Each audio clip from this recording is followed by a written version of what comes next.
The grind to be a star, success and downfalls. The people on TV that make you smile have a not so funny life. If you like comedy and you truly respect the history of it all, you'll love this show.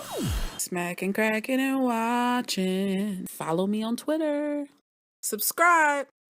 It would not be right if I did not say rest in peace to Mitzi Shore, this influential owner of the Comedy Store. She passed away April 11th.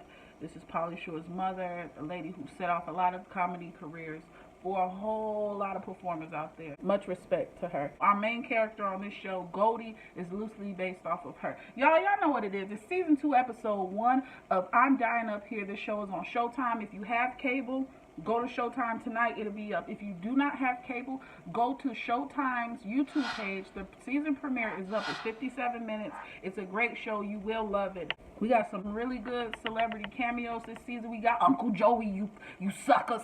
I'm not going to say the other part of it, but Uncle Joey's here, y'all. Joey Diaz. Coco is here. That's what's up, man. Coco is Taffy. I love it. It's playing Taffy from Vegas.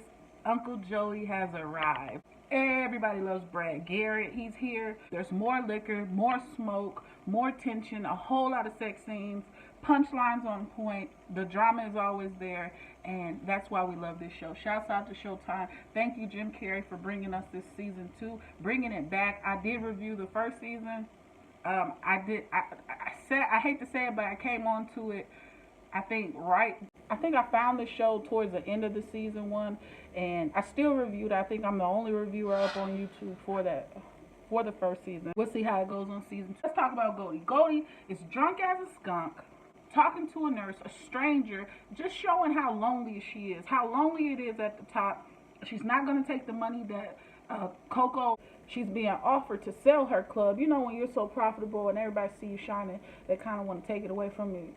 But she is about the dollar, but at the same time, that's her baby. She's not going to give it up. She's just too selfish, in my opinion. Just way too controlling, way too selfish. And that is what we enjoy about her character. Shouts out to Melissa Leo, destroying this role of Goldie. She's dealing with her daughter, Amanda, and her addictions.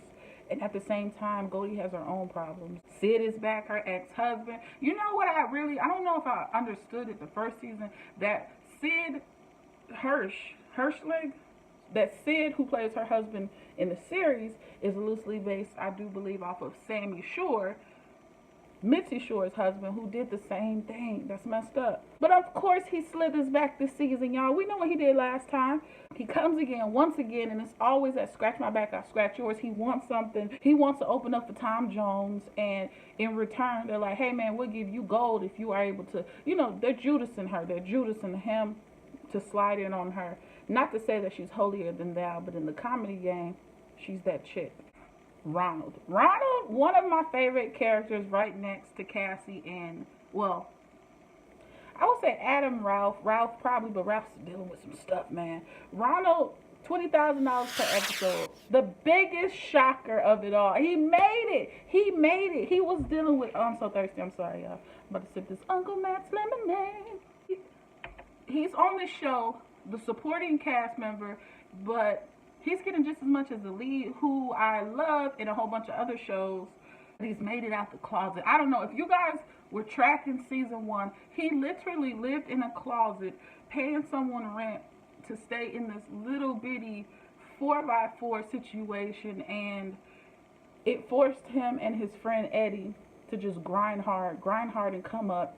They went on that game show and they won Rice-A-Roni for a year, and that's how they were able to eat. Because remember, the grind was real. His homeboy was working at a diner, grinding to get to this point, and now they made it. He made it, and he said, we made it. I feel like he's gonna burn all that money. He's gonna burn all that money so bad. What is this good? He's gonna burn that money up so quick. He bought a mansion, a house with a tree inside the tree. Most people just are cool with having a yard, you know, bushes and plants and a sidewalk and somewhere to barbecue in the back. This fool has a jacuzzi, a koozie full of champagne, a champagne koozie. This is crazy. Silk robes, loafers, white loafers, parties, and this is just the season premiere. So you know it's going to get worse, and by the end of it, he may get let go. I don't know. it could be a very bad thing. He should have learned a little bit from Ralph. Ralph's been grinding steadily, just steadily doing his thing, and his claim to fame is he's the Sonny and Cher guy. Should have took some advice from him. Let's talk about the trio right quick. We got Ralph, Bill, and Nick. Pretty interesting to see them collab on everything and how they're this traveling trio, working the different rooms around, getting their money up. But everybody has their own situation. Bill is kind of focused on his craft. Ralph is forced to be the captain of this maybe sinking friendship ship. I don't know. He's got his own issues. But Nick is a hothead who just does whatever, however, says what he wants to do, figgity, fuck. He's that guy. To see Ralph back in the leather with the fro, it was refreshing. I'm happy for them. A lot of these comics all have specials on Netflix too, so y'all go check them all out. I really hope he's not breaking a bar down this season, but I'm sure he will have an issue because they played that whole. They definitely, I'm down up here, definitely talked about police brutality and how people of color are perceived as far as him, and even talking about his last name being Carnegie. A lot of slaps in the face to him. So will it break him down? I don't know, but the best thing he could do is just use it in his set. But it's sad because it's so repetitive for him. You do the stage, you get on stage, you get off, you go to the bar, you meet the next chick, and you're just sleeping. It's lonely. It's terrible. The constant theme, lonely. Bill is focused. He's got a tight set, and I like Bill. I like Bill's character. I'm not gonna lie. So the floor slumber party scene was really dope. They're talking about, you get the chair. The whole point of season 1 was talking about getting the chair, which is you go to the show, he waves you over, and you get to have a seat at the chair, and that's supposed to be the takeoff, the gasoline on your jaws to where you're on fire and everybody can see you. You're gonna make all this money, but two people in the room have had the chair, and yet they're sleeping on the floor looking up at a piss stain or a toilet water ridden ceiling. Like, that's terrible. Like I said, the traveling trio is working every room, getting their money. We end up at Big Willie's, and I was like, why would you go somewhere named Big Willie? He was a jerk. He had like the little pop machine where he was shooting them, just being a complete a-hole. And I'm like, wow. Could you imagine how many artists, like singers or musicians or comedians in this case, have dealt with terrible promoters and club owners who have done stuff, who's treated them like that? That's terrible. But that's the whole point. Y'all need management. You can't go out there alone. You can't. You need that buffer. You can't call mama. Goldie ain't there. What are you going to do? Cassie. We know what happened season 1 with Girls Are Funny too. Great dialogue between Cassie and Goldie. And I love when she basically recapped that whole, I think the finale for last year, when Goldie said, "You're just like me. You're just like me. Same snarl, different teeth." Real talk. But this is her big day on TV. She's losing her ish because we interrupt this show with some messed up weather that's going down in a whole nother place. This was her big moment. All her supporters. Are those her kids back home or her siblings? Somebody please let me know in the comment below. But this is her big moment to say, I did it. I made it all my work. Now will it re-air? I don't know. But there's no YouTube you can go to. You can't tweet it out. There's no viral videos, no Vines or Instagram videos, 7-second clips of what you're doing. It's now or never. And I felt bad for Cass at that point because, man, she's trying. I think they should bring another female comedian on too. Who are these characters based off of? I wish my husband could chime in on this video because he came up with a really good list of who they all could possibly be, based off of. Will we see Jim Carrey this season too?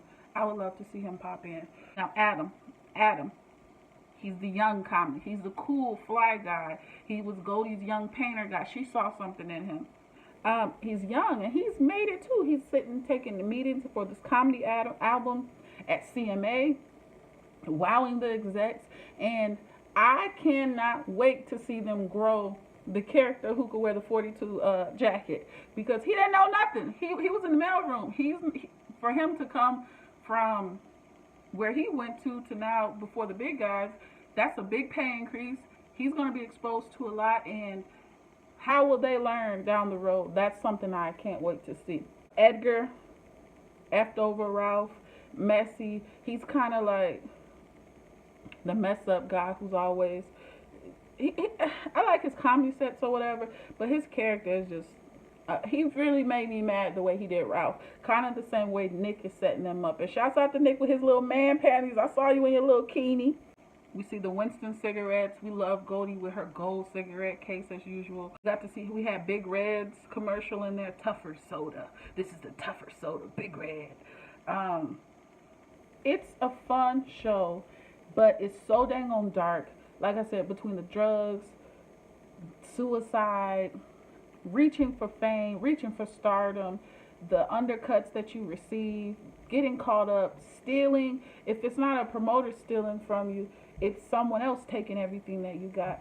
So that's why I say I hate to see what's going to happen to Ron, even though he's fun, he's a cool dude, but what's going to happen? I feel like somebody's going to end up, maybe some children, some baby maybes popping up, but very, very interesting, man. Very interesting. I love this opener. Drop your comments below. Let me know what you thought about it.